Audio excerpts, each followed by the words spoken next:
Look, let me be clear about two other points. First, it's simply not true that my administration or policies are holding back domestic energy production. That's simply not true. So we're turning to an actual expert on oil and gas. And that's Kevin Sparks. He's the president of Discovery Operating Incorporated. It's a family-owned and operated oil and gas company. Now, he also happens to be the GOP nominee for Senate District 31, but didn't have any general election competition. So I guess we can just go ahead and call you Senator-elect Kevin Sparks. Kevin Sparks, thanks for being with us today. Appreciate it. Well, thanks for having me, Michael. And first of all, congratulations on winning your open seat primary. I know that's a lot of work for you and your family, and you had some really stiff competition. But congratulations on winning that race. Thank you. Thank you. Although, quite frankly, given the mess that we see building around the country, maybe congratulations isn't exactly the right word at this particular moment. We just played that clip from Joe Biden. So how about it from your perspective? Have the policies of the Democrats and the Biden administration, have they held back domestic energy production?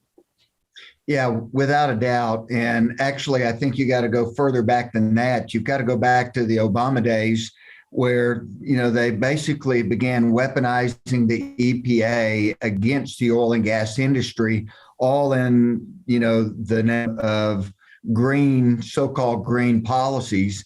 We were fortunate with President Trump that he repealed a lot of that because most of that was not law. Most of it was all done by executive decree. And so he was able to repeal a lot of those regulations back. And then as soon as Biden was elected and took office, he immediately reversed all of that. And they went back to the same march that they had back during the 8 years of President Obama. So before we started here a moment ago, you were telling me about a rule that is being promulgated that affects businesses regarding greenhouse gases and the kind of the spillover impact this has for domestic energy production. Tell us about that. Yeah, this is something new that's just now about to get rolled out. It has to do, and they're going to work it through the SEC. And it has to do with ESG and reporting requirements by U.S. publicly traded companies, where they're going to have to start estimating the amount of greenhouse gases that they either emit, or even that their partners or suppliers emit. And that's all in the name, once again, in the name of this whole trying to completely really wipe out any use of hydrocarbon as a fuel. I mean, it feels a lot like this is kind of the we saw for a while of banks being pressured to stop doing business with gun manufacturers, for example. It feels like this kind of rule is aimed at telling the bank, look, this is going to be so onerous, you might as well not do business with companies that are in the hydrocarbon energy business. Is that fair? I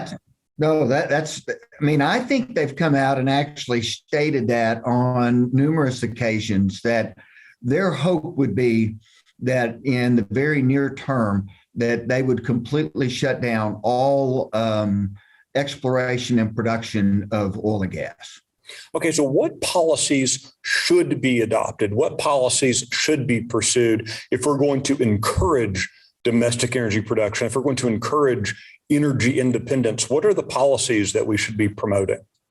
Well, I mean, it's pretty much just the exact opposite, right? It's policies that are going to allow companies to go out and drill and explore and produce all facets of oil and gas. And, I would argue that the state of Texas is much better suited for overseeing all of that, overseeing that it's done prudently, responsibly, environmentally safe, all of those things, much more so than the federal government.